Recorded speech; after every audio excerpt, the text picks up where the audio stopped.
All right, welcome everybody. We'll get started in just a couple of minutes here while we let folks shuffle in here.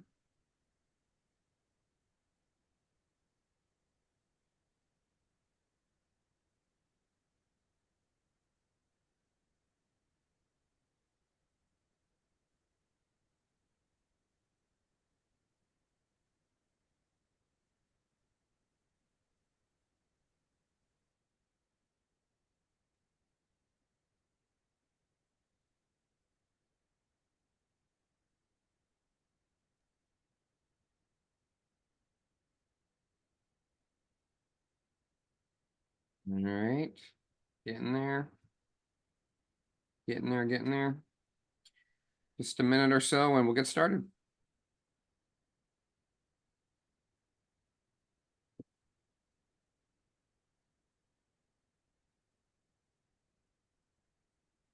And good afternoon, John from New York City.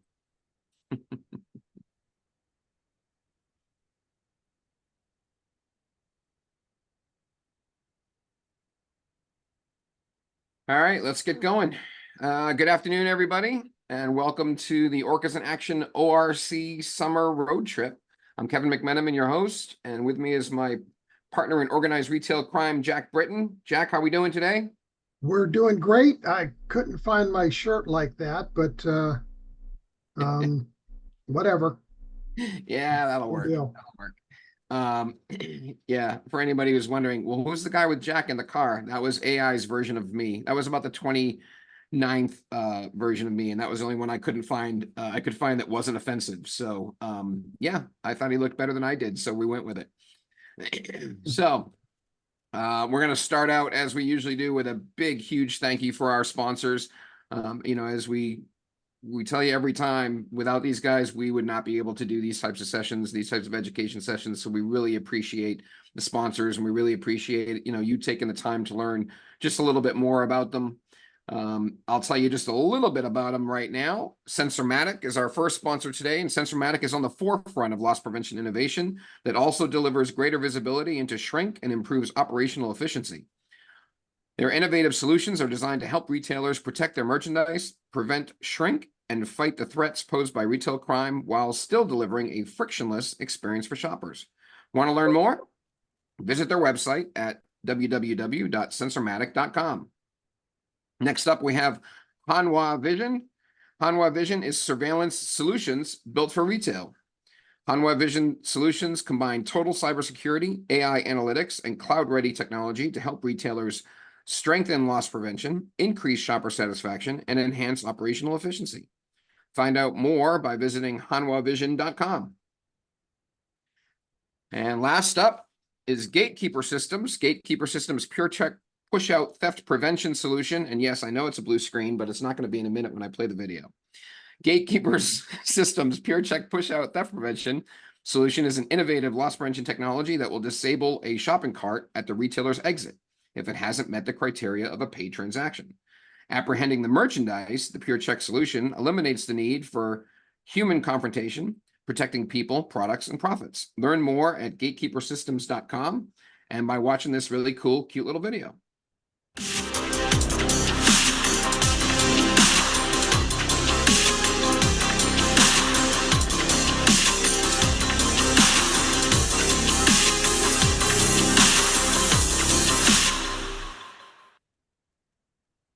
And there we go.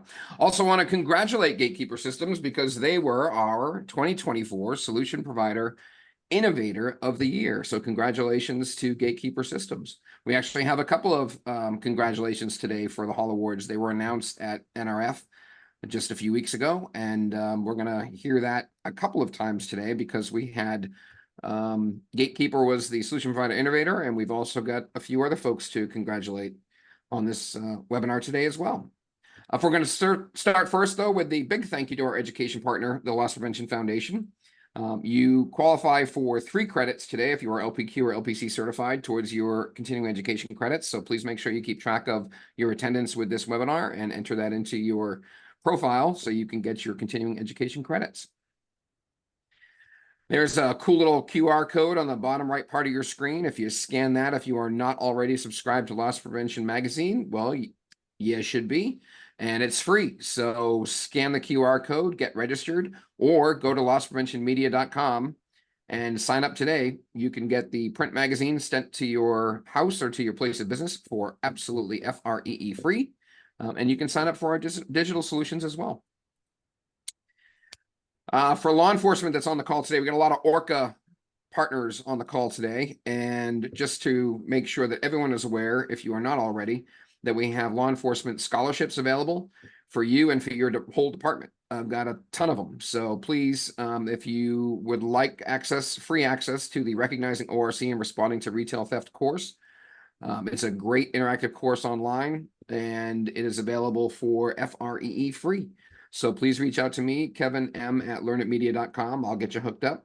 We also just released, and it's been announced last week, the new prosecutor and district attorney version of the ORC training. So we have a course specific to prosecutor, district attorney, and DA investigators, and I have a whole bunch of scholarships for them as well. So if you are part of that world, or if you know folks that are, please make sure they get a hold of me and we can get them set up with some free training. There's another one of those Hall Awards that I wanted to call out because this is the ORCAS in Action webinar, and we had some great submissions this year from across the industry on the different ORCAS. The four that made it to the finalist round were GROC, the Georgia Retailers Organized Crime Alliance, the OR from Oregon, NE-ORCA from New England, and Metro-ORCA from the New York area. And it was an extremely close race, but we want to give GROC congratulations for ORCA of the Year. And Metro-ORCA, you made it just by the hair of your chinny chin chin there as the first runner-up. So congratulations to Metro-ORCA as the first runner-up and GROC as the ORCA of the Year. Congratulations. All right, Jack, let's go ahead and introduce our first two speakers. Okay, our first stop is in New York City. We have Lieutenant Vincent Caprino with NYPD and Doug Horstein with Rite Aid, and they've developed and piloted an innovative program that they're going to tell us all about. We also want to recognize Doug. Doug was the 2024 LP Rising Star. Congratulations, Doug. Great job. Great job, Doug. And we're excited to have you on the call today with us. And we really appreciate you and Lieutenant Caprino for your presentation. I know we had a couple of technical difficulties today, so I'm going to run your slides for you. So let me stop sharing here and get your slides moved over to this one. There we go. All right. Hey, Doug and Lieutenant Caprino, if you could tell us a little bit about yourselves as we're waiting for Kevin to get rolling. Go ahead, Lieutenant. You start it off. I hope everyone can hear me. So as everyone knows now, I'm Lieutenant Vincent Caprino. I'm the 33rd Precinct Special Operations Lieutenant. I have 12 years with the New York City Police Department. Prior to getting promoted to lieutenant, I was a sergeant in the Bronx. And then as a police officer, I started in Harlem and eventually moved my way. Most of my career was actually in the Bronx. I graduated. I have a bachelor's in law and society from Roundville College in New Jersey. I graduated magna cum laude. Pretty proud of that. It's one of the things I'm proud of. Yeah, Doug will get into it, but it's interesting how we got into a partnership, and it started actually out in the Bronx, and we've now that I've gotten promoted and gone somewhere else, we've taken that along to my new command. Great. Yes. Great, Lieutenant. Thank you. Exciting program there, and we're excited to hear more about it. Congratulations on your educational accomplishments there too. That's outstanding. Douglas? Yes, gentlemen. First of all, thank you, and thank LPM for the award and for having us here today for the presentation.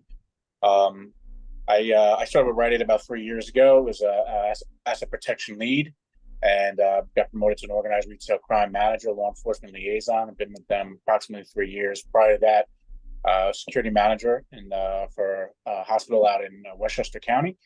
I have a bachelor's for criminal justice from Mercy University, and I was a New York City auxiliary police officer in the Bronx throughout high school and college. So thank you very much. So just beginning with our program, we started up just when I first started with Rite Aid. Obviously, external theft and ORC was a major problem that all retailers face. So one of the questions I had is how do we engage law enforcement?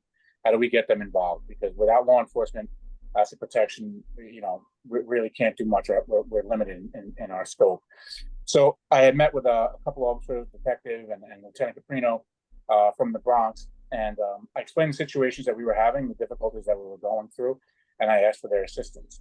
But it's very important that I know that this is a team effort. It's not just a one-person show or two-person show. And I'd like to thank the NYPD, Commissioner Caban, Chief Pietri, Deputy Chief Gordano, Captain Forster, Lieutenant Mulhern, and the whole squad from the commissioner down, as well as all the asset protection team at Rite Aid, my partners and bosses, both past and present, Jason Davis, Jim Passarelli, Victor Wiki, and Hector. And all the AP team. It really takes everyone involved to have made this possible. So your average 911 call is about a minute to a half. These suspects run into our store. Their average time in and out of our stores is 1 to 3 minutes. So arresting these individuals in a 911 call is very, very slim. So the way we were able to do that, and you can just hit next slide, we were able to introduce blitz programs. And so the blitz programs, basically, what is the blitz? The blitz will have our asset protection people on the inside of the store. We'll have somebody in the camera room. We'll have somebody on the floor playing clothes on the floor. We'll have myself outside watching, monitoring the video. And we have NYPD in marked and unmarked cars several blocks away.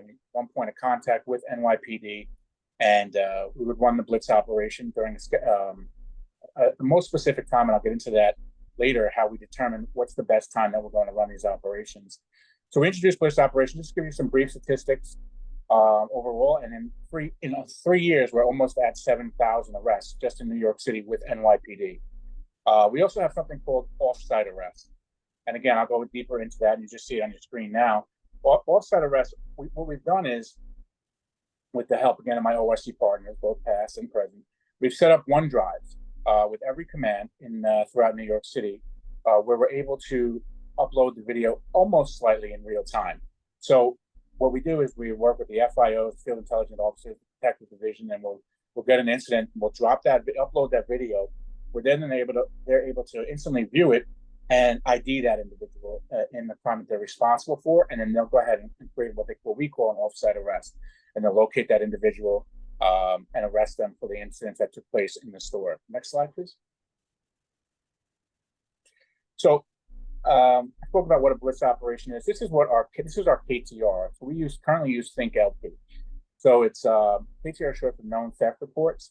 So our asset protection and management team will go ahead, and this is the homework part of where Rite Aid, where our team has to step in, our asset protection. We have to do our homework before we just call NYPD. So we go ahead and we put in KTRs, which basically is a who, what, where, when, why. Download the video, upload photos. And then from there, we're able to case build. And case building is very, very important. And that's where it comes into with NYPD, for example, with Lieutenant Caprino, who's now at the 33 precinct. We have a store, he covers the Washington Heights, Manhattan area at this time. We have a store there. So we would give individuals case names. But based on the division, for example, D4 and tie, what that individual is known for stealing or wearing. There's a D4 tie guy, D4 red pant suspect. And then what we're able to do at that point is internally track the individual. Next slide, please. Next slide. Hey, thanks. So we're able to internally track the individual to the point where we can case build. So in other words, like I told you, it's about a minute to a minute and a half for the 911 call. 1 to 3 minutes, the individual is out. We call 911, we report the incident, but as well as we keep our internal information documented, as well as the video with the case name. And this is just briefly what the OneDrives do look like. So you can take a quick look. Every precinct does have, and then just go ahead and they jump in, they click on it, and they'll be able to pull up D4 Todd Guy's video. It's a subsection in the videos that they're talking about here. You can go to the next slide, please. So these are just some successes that we've had. This is since October of 2022, the 102 precinct, which is in Queens, have arrested a total of 20 different perpetrators at 190 different complaints. So that's 190 charges, or what we would call 190 incidents, or what NYPD would call 190 61s or arrests per se. And the next slide, and this is really what I want to dive into of how this is possible. So we use a software called Detective Analytics that runs on top of ThinkLP, and it puts all of our cases together. And this is an individual that we were able to identify by name ultimately, who has hit us 135 times for one location for approximately $24,000. So I'll pass this over to Lieutenant Caprino. What we do is we case build on these individuals by giving them the original case name, because we're not able to ID them at that point. Detective Analytics puts it all together for us. It also creates a heat map to show us the time that, for example, Jennifer Pino is most likely to hit again. So we take that information and we turn it over to the NYPD. They then run the calls for service, the 911 calls. We put all that information together to choose the best time of when we think we're going to be able to catch Jennifer Pino when she strikes again. And that's how we caught Jennifer Pino in a blitz operation. And I'll turn it over to Lieutenant Caprino, so maybe he can just talk a little bit about the arrest and the case building and how we were able to achieve that. Lieutenant? Yeah, so we have some success stories with case building. There was a gentleman in the Bronx store. They gave him an AKA. We didn't identify who he was, but they called him the Candyman, and he had really done a significant. He caused a significant amount of loss for Rite Aid. I think we estimated it was between $32,000 and $38,000 of loss from this one person, where he would go in, he would steal Godiva, Ghirardelli, Lindt, usually the higher end chocolates. And every time he would go in, he was only stealing probably about, I would say, $300, $400, $500, maybe $600 worth. And in New York State penal law, it's a pettit larceny. But what we did was, when we case build on this person, we're like, all right, we have all these incidents. When we arrest this person, we're going to have all these arrest numbers. We have all these arrests.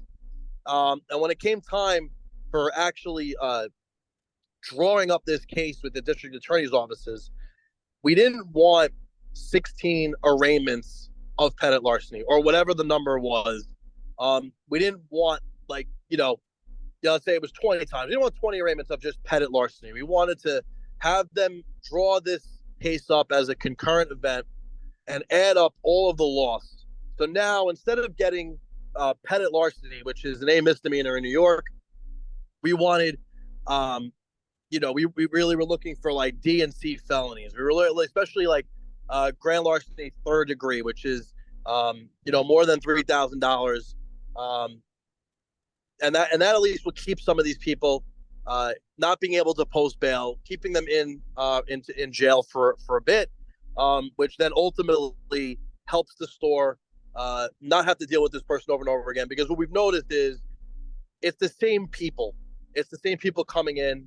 And that's why sometimes case building actually helps. And I know it sounds counterproductive, where it's like, well, if I let this person steal and they come back in the next day, they just keep stealing.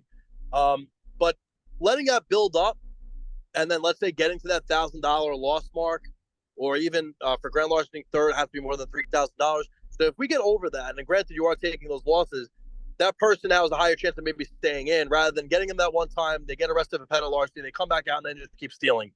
So the case building has really helped in curbing. And this gentleman, his name was Espen Kolanovic. He was the Candyman.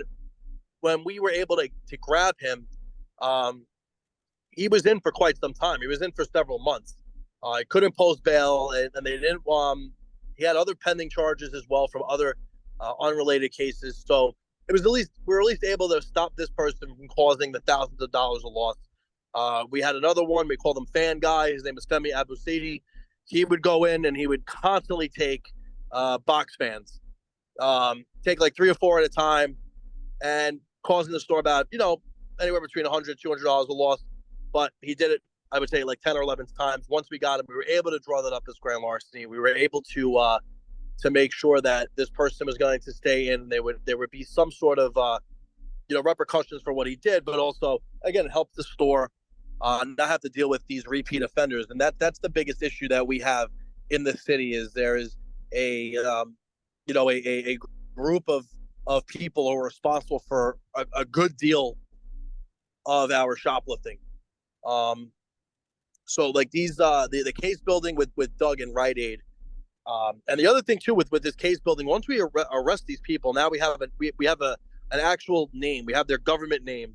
We don't have to use AKAs. And now we've been trying to link that to other stores where these people have also probably hit. There's been times where when I was in sergeant in the Bronx, we had a commercial strip that had a Carter's, and Carter's unfortunately was getting, they were getting hit every so often. And when we were able to grab someone from Carter's, I was always able to get with Doug and be like, hey, do you know such and such? Do you have anything open on him? Because maybe if you have open cases on him, we could drop more numbers or more arrest numbers on him and really look to show the DAs like, okay, this isn't a one-off thing. This person keeps doing it. And he's hitting other stores and it's hurting our commercial district.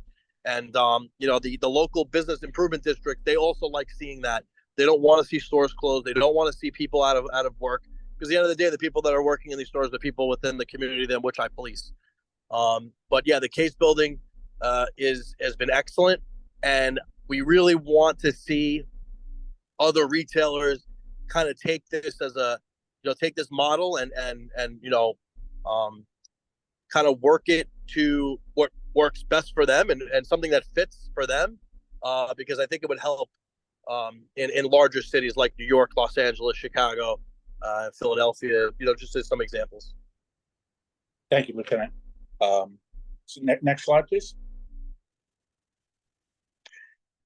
So this is the heat map that I was talking about for the case for case building, and as you can see, it'll show you exactly when this specific individual is going to hit next, and that would be the best time to run an operation and to pick up this individual. And then also with detective analytics, I'm a big fan of detective analytics. You can also run it by store, so by locations. For example, store, let's say 2010. We just run store 2010. It'll give us that heat map just like this. We turn that over to so we're not wasting, let's say, NYPD's time. We turn that over to them. They then, again, like I said earlier, look at their 911 calls, and we choose the best time for these blitz operations, both as the individual basis and as a store basis. And just briefly, we had a meeting where we did this presentation on Monday for the New York City Mayor's Retail Theft Task Force. And again, thank you to Mayor Adams and Deputy Mayor Banks and Deputy Mayor Molina for having us there with NYPD to do this exact presentation. And Dean from Detective Analytics, he let everyone know that he's now working with NYPD crime control strategies, where he's going to directly link.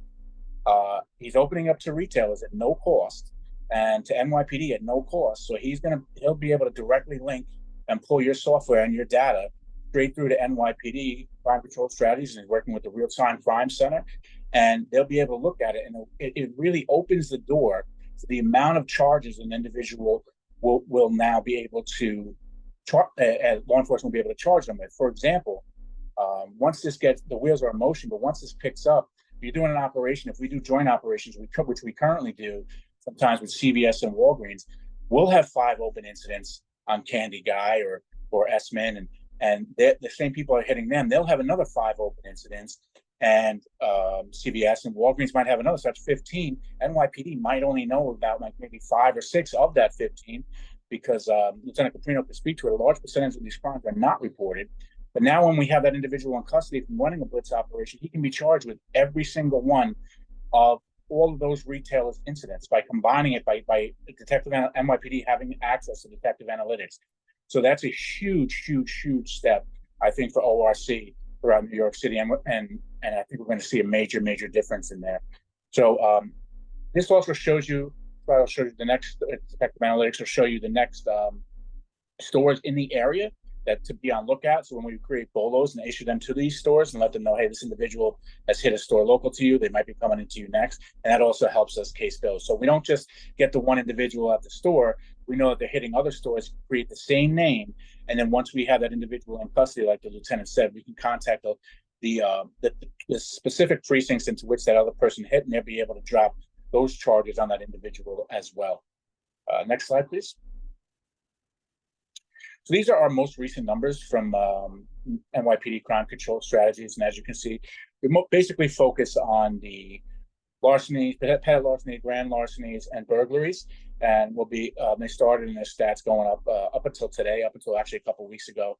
And so we're getting close to that 7,000 arrest mark in 3 years. One of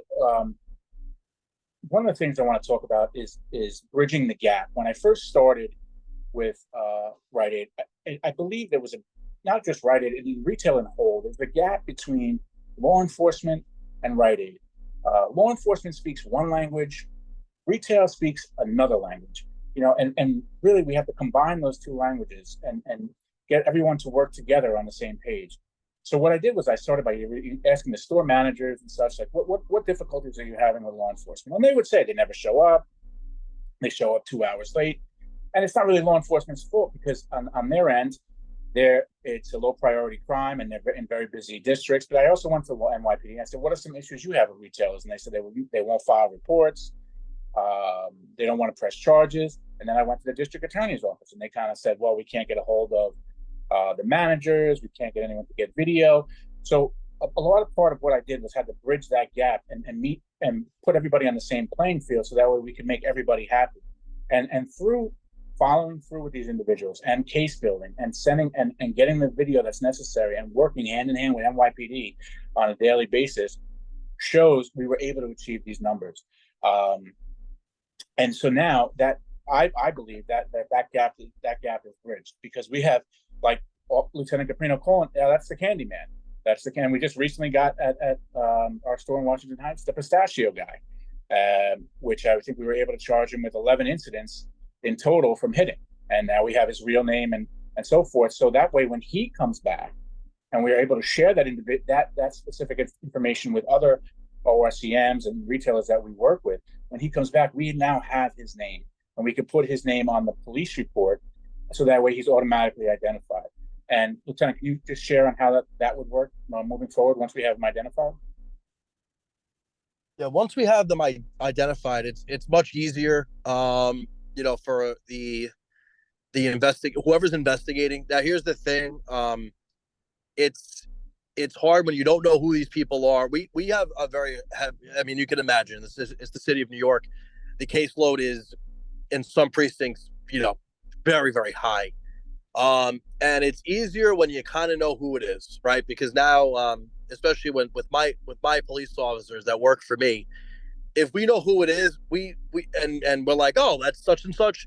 We know where they hang out. We know where they're going to be. We know, like, this guy, he hangs out on Broadway. He's usually, on 164th Street. He hangs out over here. Or I see him always walking up St. Nicholas. He's usually in the park at this time. So now we could grab these people. We could find them and we know who they are. And the other thing, too, about identifying people, once we put a face to a name and whatever, it's easy to also do this with other precincts who maybe they're not sure who this person is and they're new to that area. And they go, I don't know who this person is, but he's hit this store 5 times already.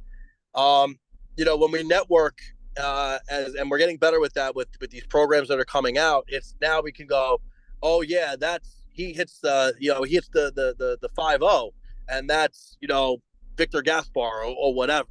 And where in my precinct they might not have never seen this person before. So it's when once we can identify people, it makes things a lot easier. Like I said, especially with caseload, especially with the amount of the amount of things that are going on every day in New York City. It's huge. And it's also not just huge for us, it's also easy then for the employees. If once they know who these people are, when they are going to call 911, they could confidently say, yeah, such and such came in and did this. Because I think there was always a frustration where cops would go to a 911 call for past larceny or shoplifting. And yeah, I don't know what he looks like. I don't know who he is. And then, we're taking a report, and guys felt like, well, we're just taking paper, and this isn't going anywhere. Like we're just checking the boxes on a report, and it's not going anywhere, and we're closing this out already. So at least having faces to names and giving that information over to the store. This way people can know, yes, it's this person for certain. I know it's this person. And the store in the Bronx, that when I was working there, it's unfortunately no longer there, but the employees, I would say, and Doug can, he correct me if I'm wrong, but I would say a good majority of the employees there knew who the frequent flyers were that were coming in. So when they did call 911, they could confidently say, yeah, that's this person. Yeah.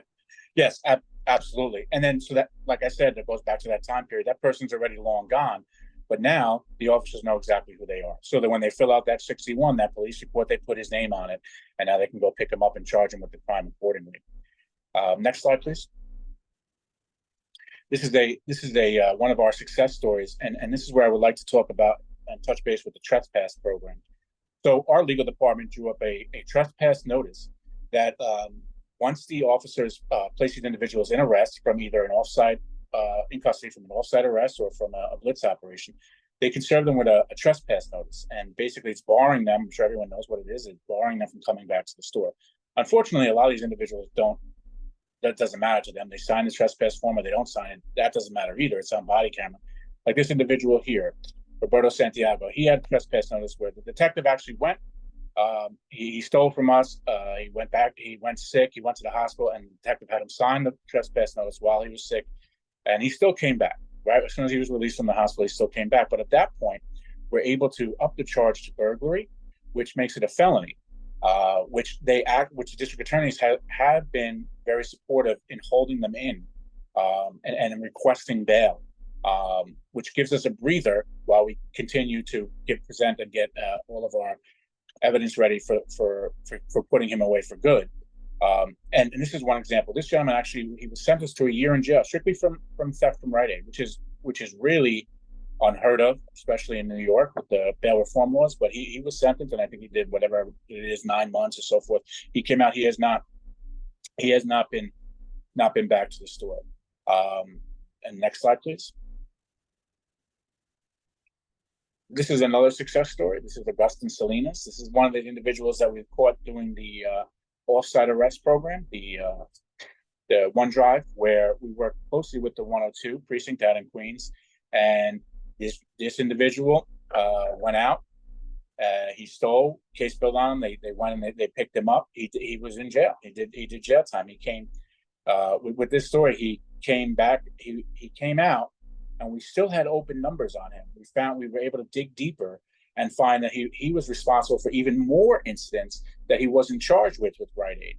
So when he was released, he was met with officers from the 102 precinct and rearrested on the past charges that we were able to ID him in, and he was charged with another, I forget what it is, 12 or 13 or incidents, and he's went back through booking and back to jail when he thought it was over. And again, this is a gentleman who was charged with burglary because he was able to sign that trespass notice. And Lieutenant, can you speak a little bit about the difference between the how effective the trespass notice has been? Like in Queens, the district attorney now has their own trespass notice program that they want to use for the county of Queens. Bronx, we use our own. There are other retailers that continue to use their own. But Lieutenant Caprino, can you speak to the success with that? Yeah, so the trespass notice is a great tool, and obviously just making getting what you normally would have as just a regular larceny. Now you're upping it to burglary, right? So the other good thing about the trespass notice is once this person knows that they're not supposed to be there, you don't even have to wait for this person to steal. If they walk into that store, they're automatically criminally trespassing. It's an arrestable offense. So you could get in front of that by making sure, okay, let's get on the phone. Let's just get, this person's been served. They're not supposed to be back here. And get them even before they steal, before they can cause the store loss. So the DAs as well, At first, I think in the Bronx, before Doug was really able to speak to they call them bureau chiefs, in the district attorney's office. So he was head of a certain unit, and before Doug really spoke to him, the DAs, they weren't really charging burglary. They would see, oh, he's got a trespass, but we're not going to charge burglary. We're going to charge criminal trespass and petty larceny, which by definition is a burglary. But they weren't really on board. Once we met with them, especially I'd say Doug. Once Doug met with them and kind of told them, explained to them how the stores are being really impacted by the same people, and we need to have. It has to be more than just, okay, we arrested for petty larceny. These guys are getting out. They're coming back. They're thumbing their nose at the law. And once we were able to do that, once they were on board with, all right, we'll charge this burglary. It's been great because now, again, like Doug said, they'll ask for bail. And when they're asking for bail and you're keeping these people in, and I'm going to say this too, and everything I'm saying, by the way, is my personal experience, not the official, position of the department or anything like that. I'm not going to speak on behalf of the department, but, the one thing too is we see a lot of the people who are doing it. Unfortunately, they're vulnerable people in our society. They're usually substance abusers, and they don't have the economic means to even meet lower ends of bail. And that's even with the bail reform. So if they can stay in, and again, like they're not coming out to reoffend, they're not going to be able to come out and cause the store any more loss than they've already had. It's a huge win, and that's why we're hoping. When Doug and I were at this on the seminar on Monday for the mayor's retail task force, there were people who coming up to myself and the detective asking about the trespass affidavit, and it's not just regular, the usual, like the Walgreens, CVS, Stop and Shop, what have you. There were high-end retailers asking, like, well, what can we do? Like, how can we get that? Because they recognize, like, wow, this could be a great tool to prevent, it may be even a deterrent. If you get people trespassing now, it's like, oh, well, it's not going to be a larceny anymore. It's going to be a burglary. It's a felony, a significant felony that's gonna land me probably some jail time.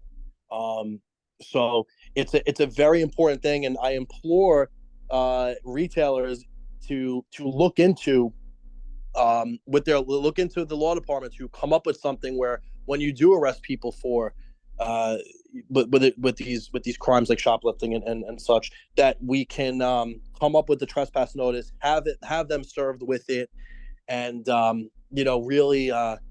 really hammer home the point that, like, you're not welcome back here, and if you come back here and commit another crime, it's not going to be just a regular petty larceny. It's going to be something more serious, and I think that will actually have a positive effect on these on the stores, and you'll see less loss. Thanks, Lieutenant. Next slide, please. So I mean, the last two slides are really just show about our partnership, and just like any other partnership or like a marriage, you can't just take. And I truly believe you have to give back, just as NYPD gives back every day. And I think that's a key point to the partnership and how I was successful. So they have Halloween drives, precinct community council meetings, NCO build the block meetings, and then it helps again break down that barrier between law enforcement and retail and put everybody on the same page. And then they see that you're working together. And next slide, please.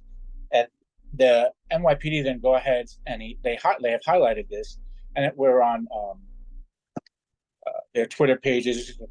It's a couple shots of their Twitter pages because they want to show as well. Listen, everybody has the same goal here, but there was a disconnect, and we were able to reconnect law enforcement, NYPD, and retailers, and it's been the success has been huge. Like I said, it's a team effort. It's all the asset protection guys and store level and above, and all of NYPD store level above. One of the other things too, and Lieutenant can talk on this shortly after, is that these people seem to think that there's a common misconception that we're just arresting quote unquote shoplifters. I would say the majority of these individuals that we arrest for quote unquote shoplifting or organized retail crime have a long criminal extensive history, including some serious stuff. And so they're not just shoplifters, and a lot of them that we pick up have open warrants. We did an operation in the Bronx where in the 4-4 precinct, where we were able to pick up a suspect who had a large robbery pattern for bank robberies out of Manhattan that they were actively looking for. And NYPD was able to pick him up doing an operation where he stole $700 worth of merchandise. So it's a win-win for getting the bad guys off the street and ensuring that they're brought to justice. 80% of our activity, of our daily activity for our pharmacy, is store level individuals that come in and go, who are then selling locally to bodegas, brick and mortar stores, going several blocks down and to flip open a table and resell it there. There is a program that we work with the FIOs on, the field intelligence officers on, with controlled sales. And we're also got the attention of the mayor's retail theft task force to address that, because 80% is sold locally. There is 20% that's sold Facebook Marketplace, Amazon, eBay, and so forth. But for New York's activity, 80% is what goes on in it's locally stolen and locally sold. And then the final slide is just again with the community partnerships and so on and so forth. That working together, we really ensure that we've hit 7,000 arrests, and we create a safe environment for our associates and for our team. And this is something that we've been able to do. And I'll end with this, and Lieutenant Caprino could take us out a few words afterwards. We were able to, because this was so successful in New York City, we have caught the attention of Yonkers Police, Westchester County Police. We work with them, Mount Vernon Police, Greenberg Drug and Alcohol Task Force. We actively do this with Buffalo Police, Rochester Police, Syracuse Police, Jersey City Police, Newark Police Department, and we're starting it back up on the West Coast as well, using what we did with NYPD as a model. Lieutenant, you have any final words? Yeah, I think the partnership is important. I think the one thing too is that Doug was saying, it's not just, it's not someone who's going in there who's going, well, I really got to feed my grandkids, and I'm stealing this because I don't have enough money. I've actually experienced that. I've paid for that person's groceries. That person never been arrested. They were legitimately out of money, and we're not robots. We actually have hearts. To compare, I know the media doesn't like to paint that picture, but we actually bleed blood. Yeah, like Doug said, that you do see. We've done an operation where a guy, he is wanted for burglary in another county. We had another one who was wanted for robberies. It's not just they're just stealing a couple of things here and there, and it's always going back to they're usually hardened criminals. They're usually career criminals. And the one thing too about making sure that the stores are secure, when we were doing these operations, the safety and security of the employees of the location is important, because no one, I'm not going to expect these employees to go up to somebody and God forbid get like physically assaulted or worse, assaulted with some sort of weapon. So that we always took that in mind. But the one thing about making sure that the store, the people feel okay, like this, our community safe, is that it's the perception, right? I mean, if people walk in there and they see these places being looted, and they see everything behind glass, and it kind of makes them feel down about where they live. And it maybe gives them the false perception of like, well, my community is not safe now. So that's why it's important to take back like the store in a way, and have some sort of semblance of order. Yeah, the partnerships that we make with, and it's true. Doug said it. It's not just us. It's everybody out there who's in retail and helping us, because if you got helping us to help you is it goes a long way. And hopefully other agencies pick up this model, because I think retail theft in the United States has really taken off in the last 4 years. It is a problem, and we do have plans in place to that Doug and I talk about all the time, like how we can try to get at the what's driving this market of shoplifting. Let's try to okay, let's maybe see if we can go after some of these vendors. Let's see if we can go after some of these businesses. Even though sometimes it's tough, we're finding new ways to kind of affect those businesses to make it known that we're not gonna, this it's not gonna be tolerated. Um, but yeah, I think what we've done has been great. I think it's great that the department has really started to look into it even more, and other agencies have started to really look into it more as an issue, and taking it maybe a little bit more seriously. Um, but yeah, I can't thank Doug enough. Doug was he was always very, very helpful, always, and very willing to give to like meetings, and whether it's we'll bring food, we'll bring this, we'll bring that. I mean, it's been great. So I have nothing but good things to say. Hopefully, other retailers can hop on this and be interested in how we're doing this, and maybe apply it to their situations. Real quick, I'll end on this. Thank you, Lieutenant, and again, thank you guys for having us. We really appreciate it.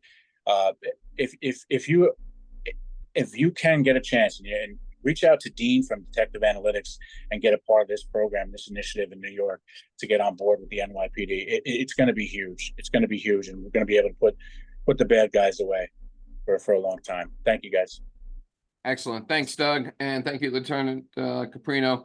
I'm gonna, because we're a little over on time here, and I want to make sure we jump on to the next one. So I'm going to ask you guys if you can field the questions. If you see any questions, if you've got any, go ahead and put them in the Q&A. We'll ask Doug and Lieutenant Caprino to please see if you can field those questions while we move on to our next set of speakers, which will be Freddie Taylor and Adam Parks. Jack, you want to introduce our next speakers? Absolutely. Next up is our great law enforcement partners with the Department of Homeland Security Investigations. We have Adam Parks, who actually works out of the Louisiana market with HSI, and Freddie Taylor, who's the Deputy Assistant Director with HSI, who's going to wrap us up with talking about the recent launch of HSI.gov. Adam, I guess we'll start with you. Sounds great. Well, let me go ahead and share my screen. Welcome, everybody, and thank you for joining the presentation. Stand by while I get this fired up. There we go. Okay. Believe it or not, I actually have someone mowing right outside the office window where I'm at. So if you hear a little bit of feedback, that'll be over in just a second. But That's all right. That's all right. Again, this is on the Project Red Hook project, which goes against Chinese money laundering organizations that are abusing our retail environment to launder hundreds of millions of dollars to China. And actually in the stores, it looks like just typical gift card tampering and frauds. I'll go into what that looks like in the store, what retailers and law enforcement can do to combat it, and our points of contact for resources and further support. But first, a little introduction. Again, I'm Adam Parks. I'm in Louisiana. I'm an assistant special agent in charge with HSI, but also being that this is ORCAS in action, I am an executive board member of the Louisiana, Arkansas, Mississippi, Alabama Organized Retail Crime Alliance. We actually kicked off this time last year, and in the past year, we now are at 500 members. So very proud of our growth. And Project Red Hook actually comes out of the Lama Orca. So you get to kind of see the Orca in action.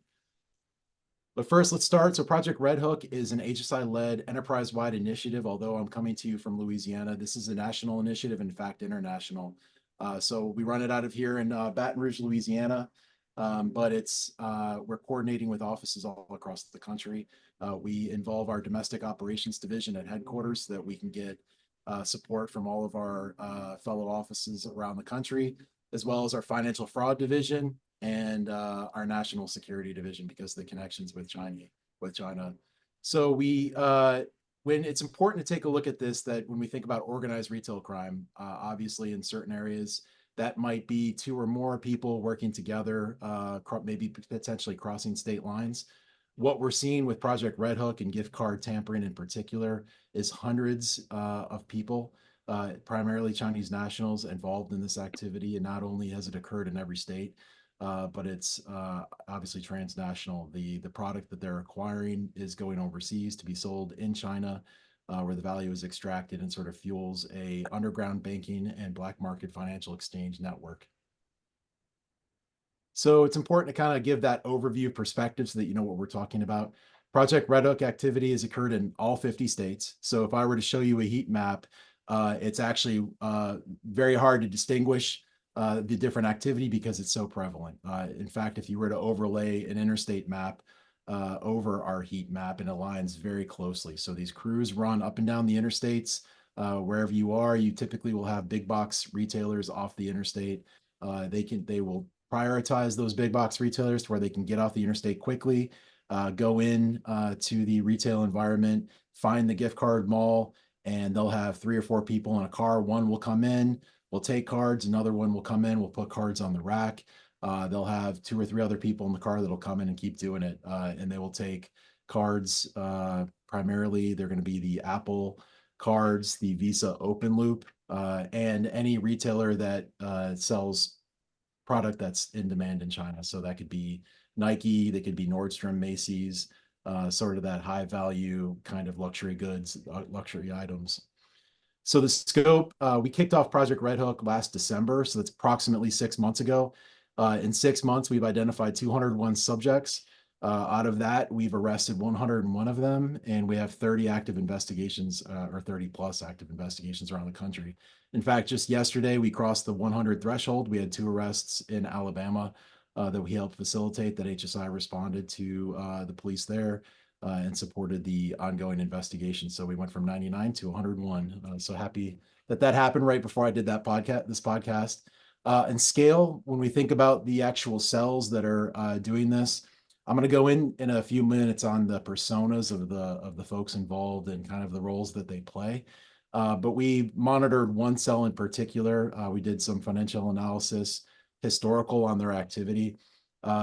In just a couple of months, we did a 12-month financial analysis, but in just a couple of months, one cell had actually acquired over 40 million in product based on these gift cards in the United States. It's pretty interesting. They started in Portland, Oregon, and they began to work their way down the interstate. I think it's Interstate 5 there, all through California. Once they hit I-10 in San Diego, they went all the way to the Big Bend area of Texas, where they were actually encountered by the Border Patrol, and that's where they were discovered. Along that way, in that journey, every time that they hit a big box store, they would go in with the product of, or at least the results of the gift card tampering and gift card fraud. And they would stand at the cash register and acquire as much product as they could potentially get. Again, this is primarily Apple product. They would go into, let's say, a Target, and they would get all the Apple product that they could buy. As soon as they had run out of stock, they would move on to the next Walmart or the next, other retailer that sells Apple product or other things that they acquire. As the car would get full of goods, they would go to an express consignment facility like a FedEx or a UPS. They would drop it in the mail and move on down the road. So they did that for a couple months. And again, in just that few kind of little amount of time, acquired over $40 million. And that's actually what they declared. It's probably a bit more than that. We know that there are thousands of US victims. This has happened quite a bit. Everybody kind of is aware of someone who's gotten a gift card. There's been a balance issue on it. They put $100 on a gift card. When they gave it to a friend or a relative, the friend or the relative said, hey, there's no money on this, or the balance was not exactly what they thought it should be. Oftentimes people don't want to confront the giver of the gift card because, of embarrassment. So someone may give someone a $50 gift card for a restaurant or for, Nike, whatever. And when they get that product or that gift card and they go check it and there's $0, they don't want to confront their friend, their relative, so they just don't report it. There's also confusion. Sometimes people think, well, maybe I did something with this. Maybe, if they put it in their top drawer, maybe they think that they had spent it and they had forgotten. So oftentimes they may be victims and not know that actually that card was drained by a third party. The retail loss occurs when cards are refunded, but the products are sold. So if I get one of these cards and I go to spend it and I realize there's no value on it, I look at the card. I might contact that retailer. I might contact where I bought the card, which could be different than the retailer that's actually the brand on the card. Or I might contact the financial processor, one of the 2 big companies in the United States that's either Incom or Blackhawk. I'll get that refund. but ultimately somewhere else, someone's acquiring product off that card, off that value. They've taken that barcode and now they're at a retailer acquiring that product, and that retailer then also has to return those funds to the customer. So sometimes there's a double loss there. And of course, there's reputational harm. So, again, if I buy an Apple card at a big box retailer and I go to spend that, am I going to be mad at Apple, or am I going to be mad at that big box retailer where I bought that card, or am I going to be mad at the financial processor? Probably all three. So there's a reputational harm to the brand. And then again, this activity leverages that high demand. There's a growing middle class in China that wants American product, and this is one way to give them that product. But it's also a way to fuel that black market financial exchange to get those dollars, that value into China to then facilitate some of the other criminal activity that's going on. And again, we see strong overlap from our investigations with human trafficking, a lot of Asian massage parlors, human smuggling. Many of the individuals involved have recently crossed the U.S. border. A lot of the Chinese nationals, usually within a month to 3 months of crossing into the United States, is when we encounter them. Document fraud, there's fake passports, fake driver's license, and victim assisted fraud. We do see that these cells also go and pick up gift cards from victims, sometimes that have been victimized by Indian telemarketing schemes, where someone may get victimized, go out, buy several $1,000s of gift cards. The Indian telemarketing scams do not have the logistics in the United States to collect those funds. So they actually sell the victim to the Chinese organized crime. Chinese organized crime has the cells here in the United States that can go pick up those gift cards and spend them and acquire goods on their behalf. So Project Red Hook isn't necessarily your typical investigation where we're looking at a hierarchical organization. We're actually attacking the methodology. It's so expansive and there's so many people involved. We're working with retailers, number one, to mitigate the threat. So we take that intelligence that we learn from our investigations, and then we help them as far as the actual product packaging, the placement in the store. Are there mitigations they can take as far as like the way that the gift card rack is built? We educate loss prevention and law enforcement together. Loss prevention on what it looks like in the store when these individuals come in and attempt the gift card tampering. Law enforcement, if a law enforcement officer responds before Project Red Hook was in place, oftentimes they'll see an individual, some blank gift cards. Nothing's really been stolen at that point. The cards typically say that this card has no value. I heard the NYPD earlier saying, sometimes these can be low-level crimes when it's in a busy district. A lot of times that law enforcement officer is going to say, well, I don't even really know what the charge is here. So, we'll kick them out of the store. Don't come back. What they may not be aware of is that this is a, potential $100 million fraud that's in front of them right now. And they need to take action and dig a little deeper. So that's part of Red Hook, is making sure that folks know that this is a major fraud that's occurring right now. Then disruption, when we get those individuals, that we actually work with those law enforcement and loss prevention officers to make sure that that individual actually is arrested, that they're not cut loose, sent down the road to go victimize somebody else. And dismantlement, we are at that level now after 6 months of Project Red Hook that we've identified what I'm calling tier 2 and tier 3 targets. No longer are we talking about the cells that are actually running people into the stores, taking and placing gift cards. Now we're at the recruiters, and we're at the people that are handling the money and shipping the merchandise. So there are 5 distinct personas in the Red Hook fraud scheme. Number one, as the slide shows, takers. I'm going to go over these in just a second. Tamperers, placers, checkers, and then acquirers and exporters. They all work together to facilitate this crime. The taker is typically recruited by a US-based recruiter. That happens on WeChat. There's QQ.com, which is a kind of a Chinese language site for work at home jobs or a little kind of gig jobs. Oftentimes these individuals, again, have come in across the southern border within the last month to 2, mostly illegally, or overstayed a visa, and they're looking for work. These recruiters would typically say, we'll pay you 3 to 5 cents per card that you take. And then they will provide them instructions. It's very similar to kind of a compartmentalized organization. Well, they'll get their instructions and say, all right, here's money to go to Dallas. You're going to fly from LAX to Dallas. When you get there, take a picture so that we know that you're in Dallas with something behind you, and you'll receive further instructions. Then when they get to Dallas, they'll meet up with 2 or 3 other people that this organization has connected them with. Typically, they don't know each other. One of them will be responsible for renting a car, and they'll start their business from there on out. They'll take cards, they'll go to a shipping facility. Oftentimes they'll receive cards that have been taken before, that have been tampered, and then sometimes they'll take and place in the same event. Once those cards are taken, they're sent to tampering hubs.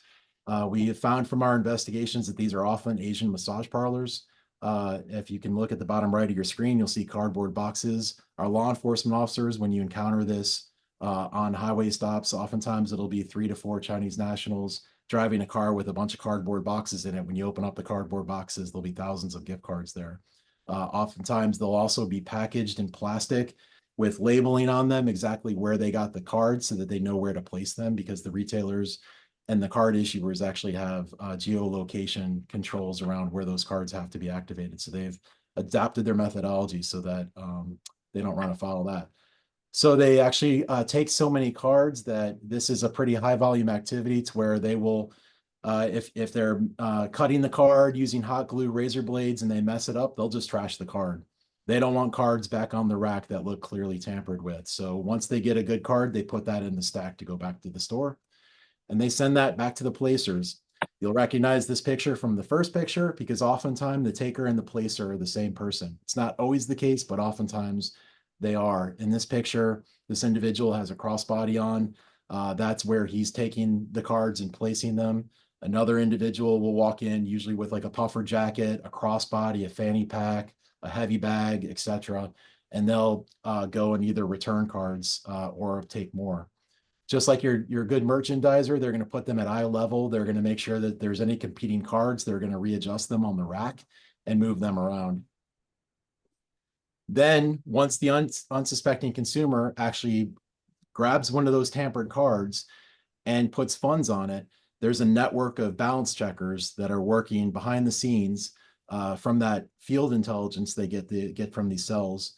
We've seen that on certain occasions, they'll mark the cards with IR for infrared so that you can tell which cards have been tampered. Sometimes there's just a slight inconsistency, maybe in the right corner, like a little white mark on a white card where the background of that card is cream, but they've maybe made a little white mark to where you can tell that it's been taken. They'll communicate with the balance checkers. Hey, we were just at a store in Tulsa, Oklahoma, and we noticed that our cards were taken. They'll start getting to work checking that balance. As soon as that balance is checked and shows that there's funds on the card, we see within minutes, there's somebody in a whole different part of the country buying product off that.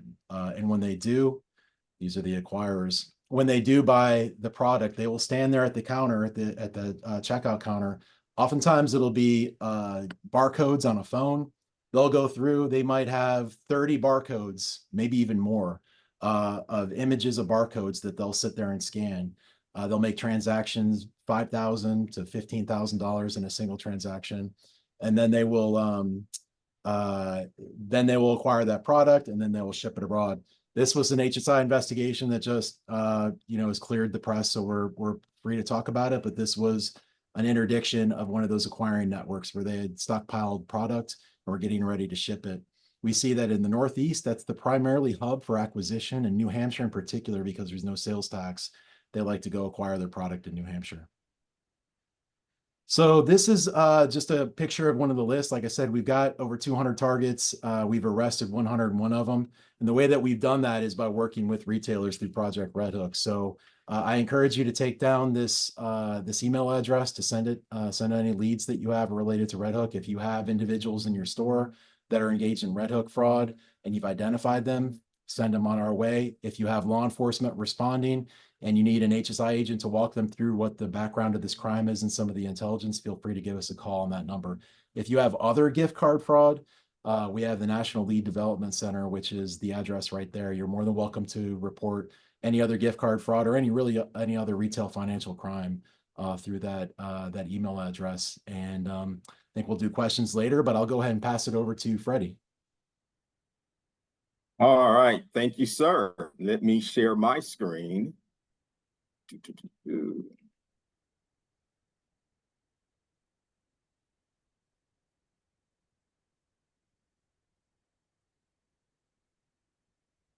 We'll get started. I hope you all enjoyed and found Adam's presentation informative and useful. I'll be real quick. I just want to highlight our new hsi.gov website.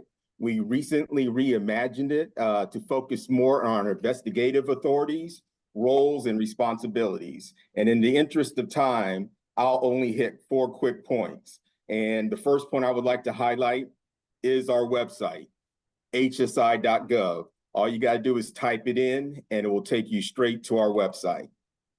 The next screen shows what we investigate. As Adam just discussed, in addition to Operation Red Hook, organized retail crime, we investigate so many other items. We investigate over 400 federal laws, and the easiest way to understand what HSI is actually doing is if it crosses the US border in or out, HSI has investigative authority, whether it's a person, money, or things. We have a very wide and vast portfolio of investigative authorities. And when you go to our website, just go to what we investigate and it will populate like this. And, you know, as Adam talked about with the gift cards, we see those crimes related to human smuggling, to human trafficking, narcotic smuggling. Most criminals today are polycriminal. They just don't operate in one area. They'll operate across the board or have contacts with people across the board. So when you go back out, we investigate much more than just organized retail crime.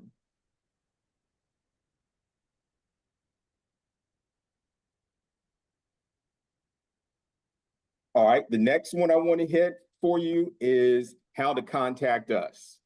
We have over 30 special agent in charge offices across the United States. And these are our major field offices. And from these 30, there's another 235 offices, regional offices spread out across the United States.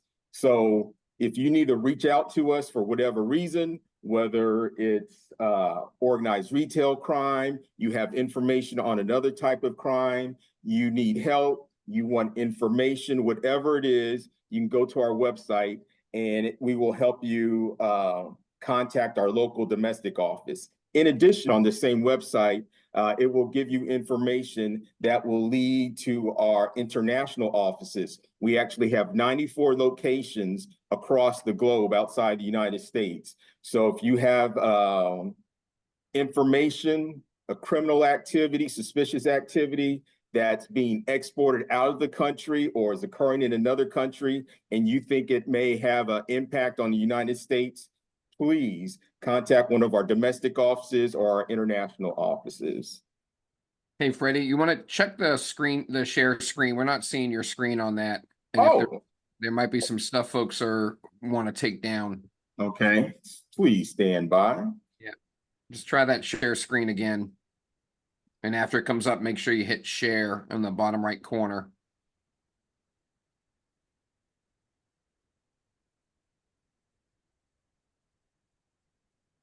Try this again then. We're good. Oh, here we go. All right. My apologies. But since this is quick, I can make this happen easy.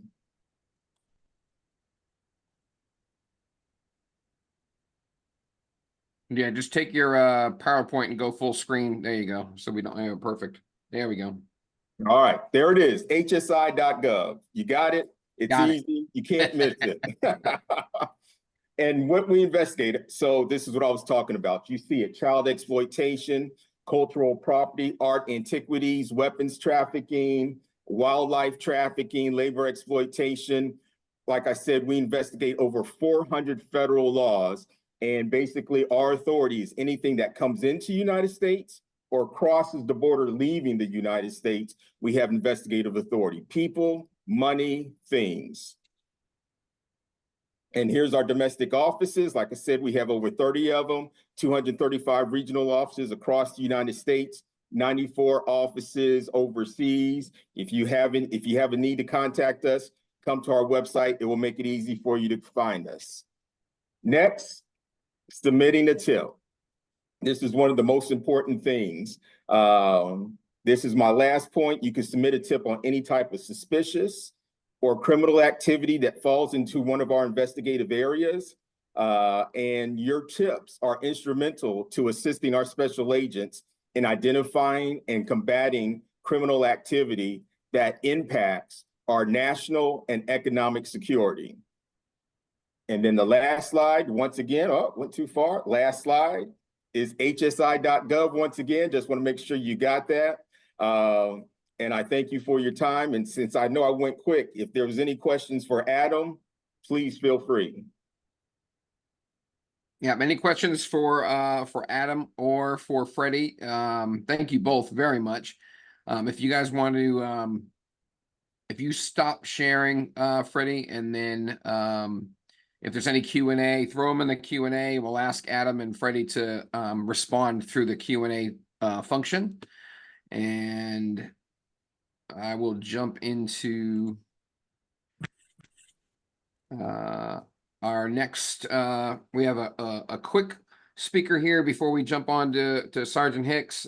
We've got Ed Fritz and Aubrey Morey. Aubrey's with she's with the Utah ORCA, and Ed is the crime prevention supervisor from the city of Boise. So thank you both for stopping by on our, letting us stop by on our little road trip that we're taking here to just hear a couple things about this. You got the big conference coming up. We do, and I'm going to let Aubrey kick off that just because Utah is hosting the conference for the Western states. So I'm going to let her begin. Yeah, thanks, Ed. So as you mentioned, I'm the chairman of the board for the Utah ORCA, also one of the founding board members of our organization out here in Utah.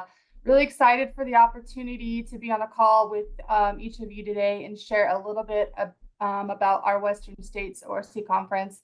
We're hosting the conference in Utah, as mentioned, in Draper, Utah, September 10th through the 12th. And we are thrilled to come together with the 8 other Western States ORCAs as a group and come together for this great event. We have a really great lineup of industry leaders and law enforcement subject matter experts from all around the Western states to really discuss case studies, current trends, and really the proactive approach that these different organizations are taking, as well as the networking piece as well. We will have our Utah Attorney General, Sean Reyes, at the event kicking us off as well. So we're very excited about that. Registration is open on our Western States website. If anyone is interested, that will be found at www.western-states-orca.org. Also, if you Google Western States, you're able to find that information and information how to register as well. And I will hand it back over to you, Ed, to get into any specifics that you might want to share. Yeah, and we've talked to Kevin and Jack about the past events we've done through more a virtual setting. And we always had that dream of coming together as a larger group to put on something in person, just because the networking pieces are so valuable. And so the groups, the 9 states, have done a great job in coming together just to find what we need to discuss. And it's truly what is happening today, what are the trends, what's happening in ORC that we can partner together on, because it connects us even more. And just because we're partner states, we're next door to each other, we are all affected by these traveling groups day after day. And so it only makes sense to come together to defeat this as a group from there. And so Aubrey already gave you the website and stuff to go to for it. And so this is truly, since we're so many nonprofits put together, we're not trying to make any money. We're not trying to do anything on this. We're trying to just put together a great event. And so I think $35 for 2.5 days, 3 days of training is probably the best deal that you can get anywhere out there. And so we're hoping that as many folks out here out west that want to come and join us at this, or even if you're not out west, feel free to come to Utah on the eBay campus and join the 400 of us that are going to be there discussing and networking and truly trying to make as much of an impact on ORC as we can. Excellent. Hello? Well, sounds like a great sounds like a great lineup there. Cases of water for them. It's actually with Adam was on the talking earlier. He's helping us on with some HNI speakers. The Attorney General is going to be there. We're talking about our remaining groups that we see traveling. Truly everything that's happening today in ORC we have on the lineup. getting more in depth into social media and open source investigations research. Once you come, you'll leave much more educated, have that many more connections, and be better off for it. Excellent. Well, we'll make sure that as we put out information about the follow-up from this presentation, that if you guys send me over that website, we'll make sure that link is included so we can get folks who want to sign up for it signed up and get that out there. So it's also on the LP Magazine, the newsletter calendar for anybody that is looking for that information. We have it up there as well. Thanks, guys. We hope to see Jack and Kevin if you can make it out as well. Oh, we'd love to. That'd be great. Yes. Appreciate that. Appreciate the invite. All right, last up on our trip here, we're going to make a stop in New Mexico with Bernalillo County Sheriff's Office. Jack, I'll let you introduce Donnie. Just for everybody that's tuned in right now, we are running a little behind already, so we're going to make sure that we give Sergeant Hicks the full time. We'll record it. So for some reason, if anybody needs to jump at the end of the at the 3:30 mark, we'll make sure you get the recording to hear the rest of it. So Jack, I'll turn it over to you. All right. Next up, we have Sergeant Donnie Hicks. He's here to talk to us about Operation Quick Trade. Donnie, welcome. Can you tell us a little bit about yourself before you get started? Yeah, thanks, Kevin, and thanks, Jack. Can you guys hear me? We can hear you. All right. Well, I'm in my 19th year here in New Mexico out of Bernalillo County Sheriff's Office.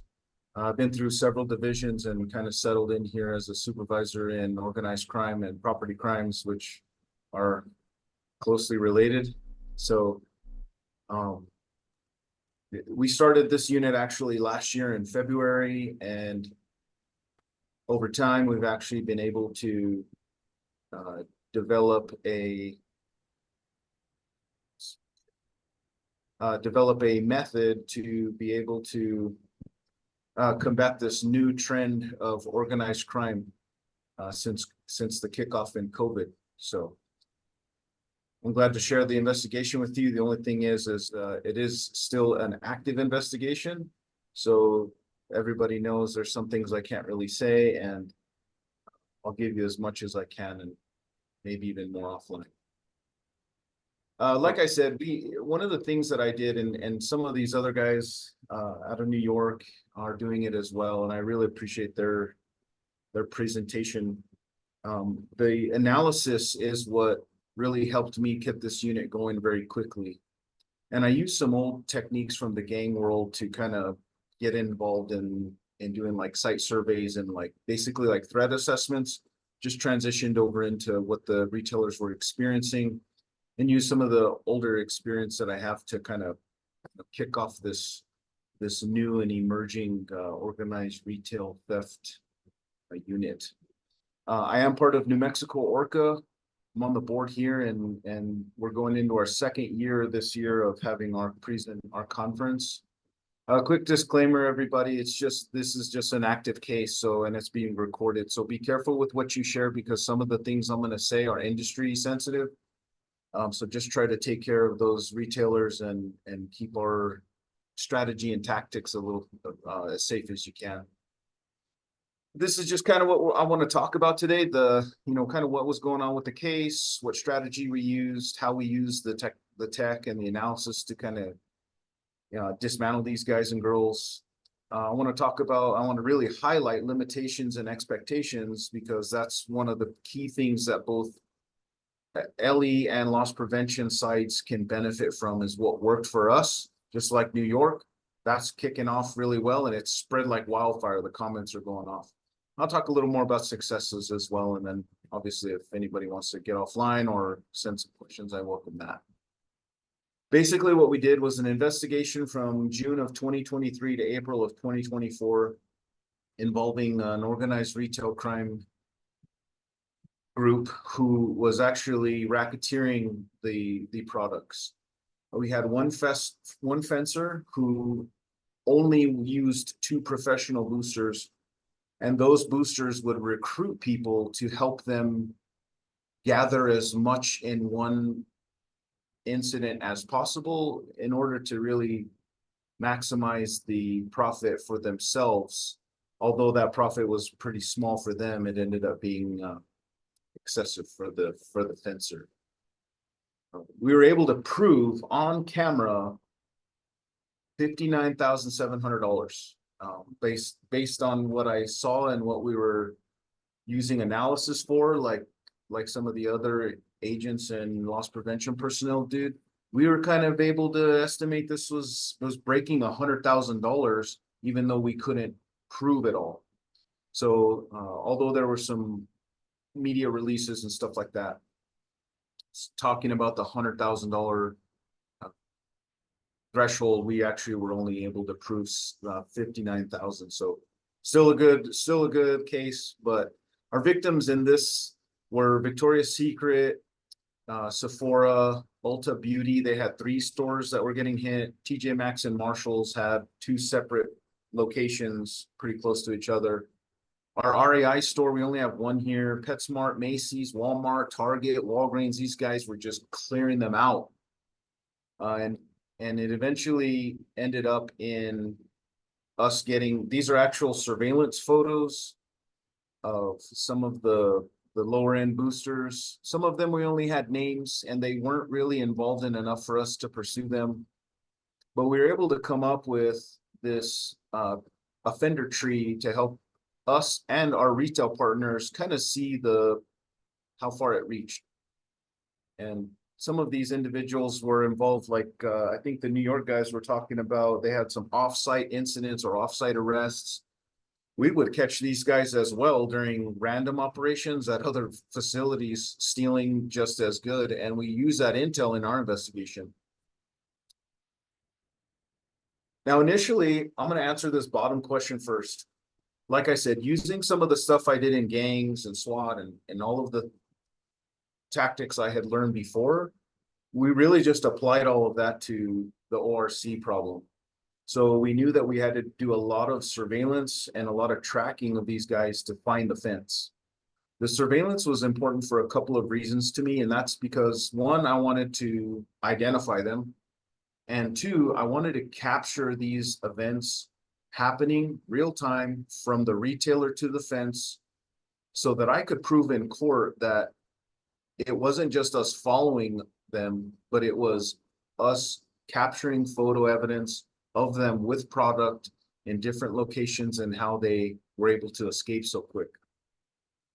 The analysis and research came from, like everybody's talking about now, it's really about those heat maps and the interviews with the loss prevention side, the networking, the use of these platforms like Aurora, and just dissecting the problem and getting to the bottom of the frequency mapping. So once we were able to identify these people, we used some link analysis tools, some outreach with other agencies, and even in our civilian world through Aurora, we were able to send some of these photos out and get some information back we could use in the investigation.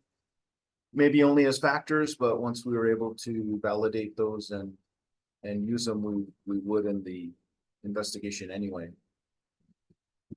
Initially, we really wanted to focus on getting our retailers to follow the criteria the DA was going to process in the very end. So we needed that receipt, we needed that surveillance, we needed a witness statement.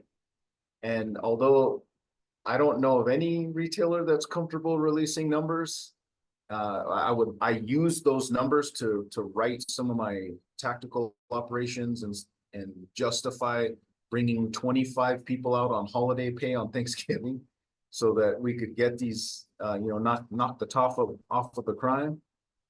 Those are important too. And it's important in court because whether it's a judge or a jury, that's what makes sense to everybody is the losses.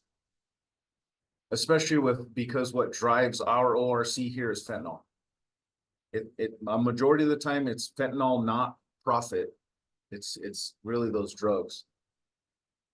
When I talk about advanced case file composition or mention it here, it really has to do with the way we organized the information and had it prepared for the day we did takedowns. Because as some of you case agents know, or those of you in the advanced loss prevention community know, if you're not keeping track, it's going to take you twice as long to put the case together, even if you've got a good agent like Capriano. So that relationship, building that bond between Ellie and loss prevention, of following that case together and being prepared to make that arrest and submit the case, is very important when you're talking about racketeering or organized crime cases. Organized retail crime cases. You got to be ready, because the DA prosecution bar is high, and we've got a lot of rules to follow. So that was one thing we emphasized, was evidence and keeping track of all of our case file contents as we went along. One of the biggest pieces was, how do we take these guys out, so to speak? How do we knock the top off of them and just stop them from stealing? And one of those strategies we used was leveraging the media. So we would make strategic media releases.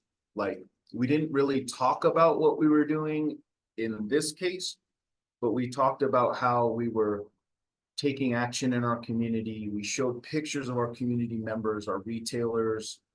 We had some announcements about some of the arrests that we were making, as far as statistics, to show the community that we're taking action, and they're not starting a new unit with no results. So as we worked through the investigation, we started to realize that some of these offenders were simple drug users. And then we realized that our fencer was not really keeping any of the millions. He was gambling it all away. Those became things that we knew we needed to address. So a little bit more on dismantling the enterprise, but that was one of the pieces of the strategy. Patience. We can't talk enough about patience, because ultimately in the loss prevention world, sometimes it's one offender, sometimes it's 15 offenders that have no relation, and you're just getting pounded for health and beauty products, and you don't really get very much resolution. But moving on, if I could offer some advice to everybody, it's the future has to revolve around upgrading our tech. We can't rely on older cameras from 1975 that have poor pixels and all of that stuff. We really rely on the ability to pick these persons out in surveillance and match them to an offender, especially in law enforcement, when I have to testify that the person that I see in the surveillance that was described to me by loss is the same offender that I identified and initiated charges on. So we need to get with the picture and, so to speak, and upgrade our tech, everybody. That really helps law enforcement. It really helps us in our announcements or bulletins when we're asking for help, is to get a clear picture, whether we're using specialized assets to identify an offender or not. That stuff is vital.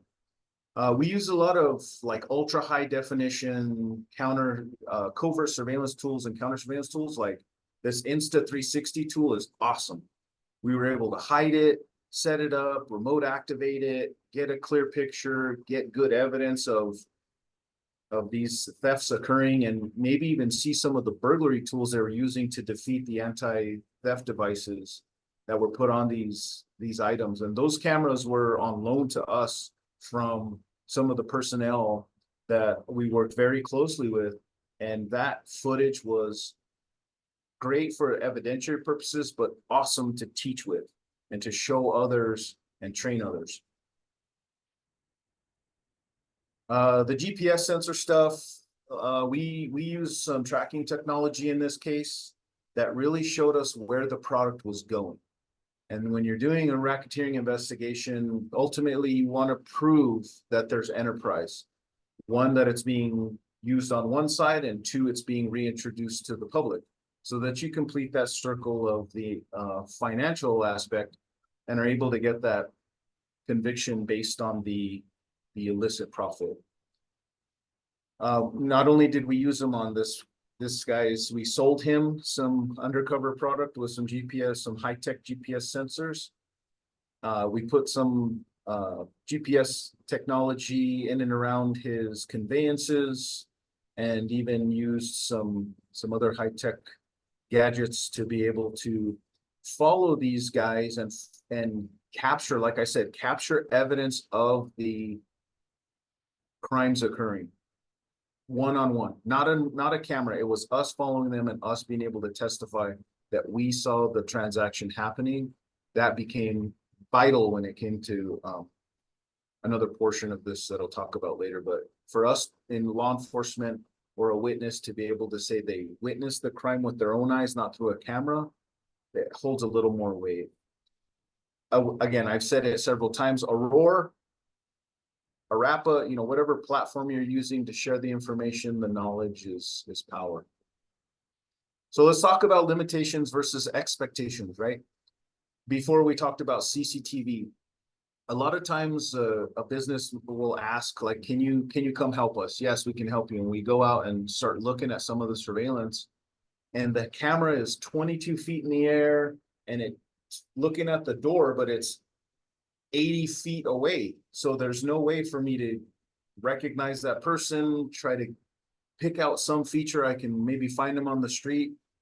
So like I said, even if you have a good camera, you have brand new cameras, but they're not strategically placed and you're not considering the image quality or the use of that image later, you might as well just set your money on fire or just give the product to them anyway, because we won't be able to prove it. So it is a limitation, but we expect that through things like this and the Western States Conference, hopefully there's somebody who can talk about what I'm expressing here, is that that's one of our points that we need to work together, is sharpening that angle so that we can get some more convictions and identification of these suspects. Now, sometimes we had a little bit of poor follow through from loss prevention or witnesses, like the individual would leave the business or maybe be terminated, and then the witness that we worked so well with for such a long time wasn't able to testify on behalf of the company anymore. That became a limitation for us. So aside from the next bullet point of there was little or no participation from decentralized loss prevention management, this is the circumstance when you go to a store to help as a law enforcement guy or girl, and the loss prevention manager or person that can get you what you need for your case is remote, and that time that it takes to get it or the back and forth becomes a limitation for both of us, because I can't help on the problem if I can't get any information. So it's one of the things I think we can improve, definitely improve. Again, sometimes the expectations outweigh the ability for law enforcement to build a case because of the things like bond reform. We go out and we can arrest that guy 4, 5, 6 times. In my county, the bond is either hold until trial or there is no bond. And there's even some homicide offenders that are out on bond on a homicide. So depending on your local jurisdiction, you may have a bond issue where the judges want to really make sure they're innocent until proven guilty. So they keep letting them out and letting them out and letting them out. And it's really hard for us to hold people if we can't have everything we just talked about as far as proof. A little bit more on that later. Now, again, as far as expectations from retailer to law enforcement, we have got to make sure that not only are we working together, but we're communicating. Because if you just hand me a bunch of evidence and we go and do a big case like this, but then you don't want to testify, I lose a lot of momentum in the investigation. Again, judicial limitations, personnel limitations. Sometimes an agency only has one loss prevention manager for the whole store, and they only work 5 days a week. And we work a lot, all day and all night. So having access to some of that surveillance or some of that information becomes a limitation on us when there's not enough loss prevention when a business is getting hit. We don't want that. We want to help as much as possible. Moving down the list, evidentiary processes and process limitations. Again, I just said it because it's just rolling through my mind. There are things in court that we can't fight. There's a process, right? There's bail reform versus recidivism. It takes time to file motions. All of the stuff they deal with there are kind of match some of the things with limitations we deal with on our side in civilian and law enforcement. So we've got to recognize those and have some realistic expectations of what's going to happen when we do make an arrest and the case isn't organized, right? Now, the two biggest failures in my county is bond reform, which that happened recently, and reporting. If you're not reporting, you're gonna crush the guys that really benefit from reporting, like that New York model. If you're not reporting everything, and you're only reporting those felonies, the balance is going to be very off when you start reporting properly, because it's going to look like crime just went through the roof, when in all actuality, we're just reporting properly. Now that helps us out in law enforcement and in the relationship between the loss prevention side, because we're able to really emphasize that heat map. And if we know that our foundation is strong, that we report every incident, whether it's online, by telephone, or with a real police officer coming out and taking the report, those statistics are what drives all of our enforcement. Because we're basically hotspot policers. We go where the crime is in this ORC realm. We're not going to sit around at a Safeway where the owner is, or a small business where the owner is very vigilant and there's no crime. We're going to go to where it's really happening. And ultimately, I've seen so many businesses that that's the one thing that limits them, is they're not able to get clients or persons that are involved in their circle to report properly, and it becomes a big limitation. That was a lot of limitations. So let's talk about successes.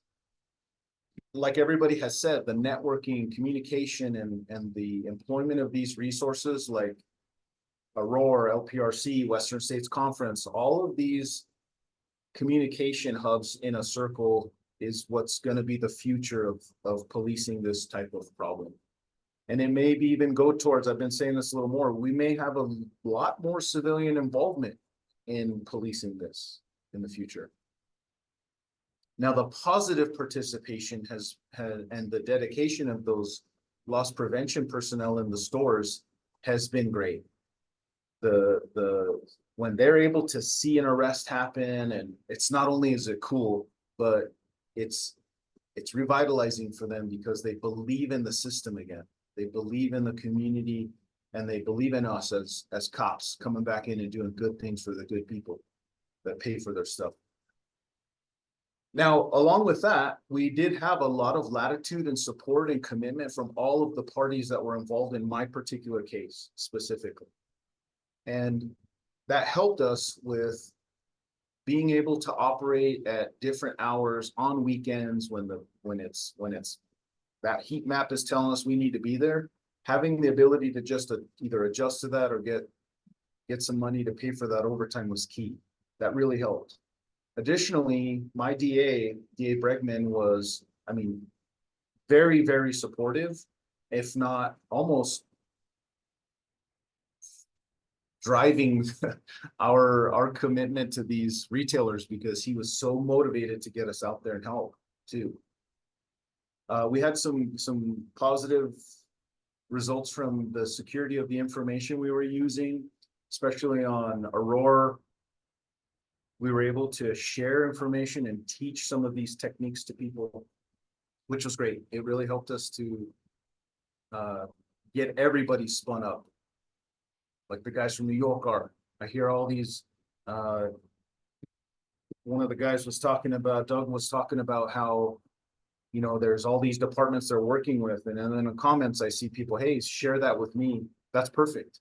That's what leads to success in this problem. Again, we leveraged the media and we were careful with it because we didn't want to over announce or wash it out, but we were able to leverage the media on certain points in this investigation to be able to show the community again that not only are we taking down the bad guys, but we're taking down the money side of it, which is what hurts these businesses the most, and it jeopardizes our economic success as well. We did a lot of data collecting. I'm going to show you a slide here that talks about some of the things that we did really quick. I think I only have 3 left. But we collected a lot of data. We recorded a lot of data. We did a lot of debriefs, and we really focused on our people, because whether they're drug addicts or they suffer from mental illness or not, they're still our people in our community, and they're not going to vanish. So being able to use things like our social workers, and we have a special like deferment program we can use to get these people some treatment, let them pen the case while they're able to work out their addiction. That helped us. That was such a good resource we had. So I'm appreciative of that. Lastly, in this slide, we got pretrial detention on the fence in this, which is we have, like I said, we have homicide offenders they won't even hold in jail. But because of the investigation and the debriefs we had, the confessions we had, and the intelligence we gathered, we were able to articulate that these offenders would act violently on each other if they were let back out on the street, and our fence was able to manage them like he was, because he was driving them he was paying cash all day, every day. So those are some of the things that you've got to know in your community is, are you going to be able to make this person, keep this person in jail? Because ultimately a bad guy or bad girl that's stealing $3,000 a day, which is one of our cases here, $3,000 a day, every 2 or 3 days, that amounts to a lot of money over time. To keep them in jail for 30 days or all the way until trial, you're making that company's profit ability increase a lot. So just really quickly, in our jurisdiction here, there was 3 prongs we had to overcome, 3 case laws that they considered, and it really had to do with danger or conditions of release that would prevent recidivism or flight. And the danger was what we highlighted here, because ultimately we just probably weren't going to get it on the other 2. Advanced debriefing. Now, this is something that I do, and it's not only for record keeping purposes, but it's for the fact that when I share this with somebody, I can say, hey, this is one of the reasons or how you can maybe get that grant. By showing before you apply or showing after the investigation that you kept detailed records of the way that you spent that money, or you're going to spend that money, or you've investigated this case. Because in the court, as some of you guys and girls know that are from the LE side, we go in there and it's like trying to breathe in a gas chamber. There is not something you can't say without the defense objecting to it. So this was a part of our record keeping that we really enjoy. I enjoy it, and it really helps later when agencies want help kicking off their own program or they want to get in. So basically, last year when we started this, we started doing what we called Operation Holiday Hammer. It's just we were attacking the high crime, high frequency days, Friday, Saturday, Sunday, every single week from November to the end of December into the new year. And we would just every day. This was 11/3. This is the arrest that kind of put the case in motion, the operation that we made the arrest.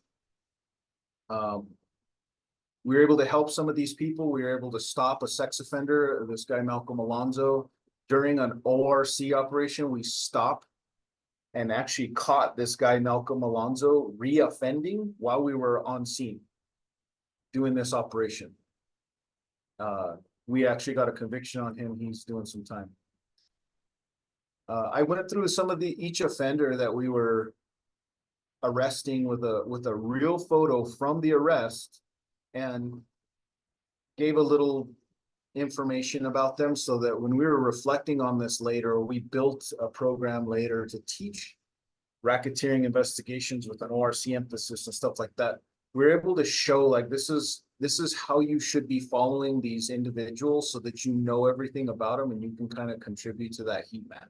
You can estimate who they know or what they're going to do and what they steal. And you can not only can you estimate it verbally, but you can prove it.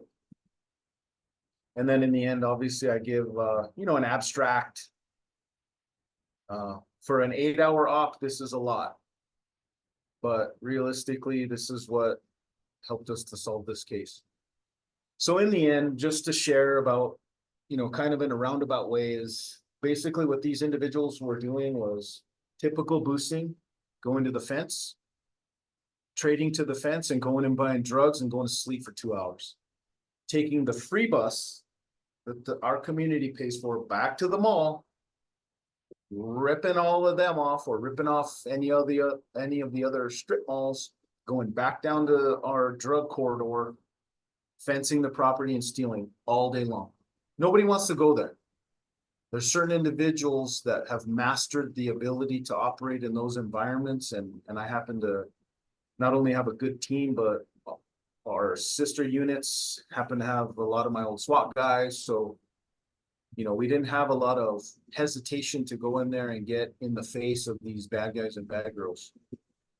But ultimately what provided the success for this was that the bond we had with our civilian partners, the tools they gave us, and to those of you who are on here from this investigation, thank you for your support. They were vital in our success in stopping this. And ever since we did this investigation, our local Sephora, I think their profits have risen upwards of $70,000, which is a good effect for them. For us, it's on to the next one. But if anybody wants to reach out, here's some of my contact information. I'd be happy to debrief offline or share some of this with you and show you guys and gals how in a little bit more depth how we can help you in your particular jurisdiction with your particular limitations. So again, thank you for everybody's time. Excellent. Well, thank you, Donnie, very much for sharing what you could on that. Definitely appreciate the sensitivity of an investigation that isn't quite all wrapped up yet. So thank you for that. Thank you for sharing, and thank you for sharing your contact information so that folks can connect with you. Kind of put you back and clean up here today, knowing that was going to be the case, so that the Q&A is a little bit limited for us on this case. But if there are any questions that you want to put in the chat for Donnie in the Q&A, please do so, or reach out to him directly. And as he said, maybe he can talk to you offline and share a little bit more detail and get a little more in the weeds with some of the things that we can't necessarily cover on the call here today. So thank you very much, Donnie, for sharing. I appreciate that. And for all of our panelists today, I realize we went a little long, so thank you for all of you who are still tuned in there. As we wrap up today, just a recap and thanking and congratulating from our sponsors, Gatekeeper Solutions, the Solution Provider Innovator of the Year. Congratulations again to Douglas Horsting with Rite Aid, who was on earlier, and our outstanding Orca of G-Rock. Beautiful. Thank you so much. Thank you to our sponsors, all of our sponsors, Hanwha and Sensormatic and Gatekeeper. We want to thank the education partner, Loss Prevention Foundation. Don't forget about your 3 CEU credits if you are LPC or LPQ qualified. Please make sure that you keep track of that. There's that QR code so you can scan if you have not already, or go to losspreventionmedia.com and get subscribed to Loss Prevention Magazine. We can send it to your home or your business for free. And you can also sign up for all of the daily newsletters and all the great stuff that comes out of LPM. If you are with law enforcement and you or anyone of your team, or if you've got friends and family and folks in the law enforcement community that need access to our ORC education, please do reach out to me. I've got a ton of scholarships left to be able to give away. We had some very generous retailers that put forward some funding to make that happen. So we definitely can help you, your whole department. And as mentioned earlier and here, we've got a new prosecutor district attorney version of the course. So if you know anybody in the prosecuting district attorney world, any of the DA investigators, please feel free to reach out as well. I've got scholarships for you guys too for that new course that was put together with RELA and with the NDAA, the National District Attorney Association. And with that, I will wrap it up. Thank you again to our presenters. And Jack, any final words? As always, we had some great presentations, some great guests, and everybody out there, stay safe. Stay safe. Thanks so much. Stay safe and stay cool. Yes, Here today. it's hot. All right, guys. Thank you. Take care, and we'll see you next month. Bye now.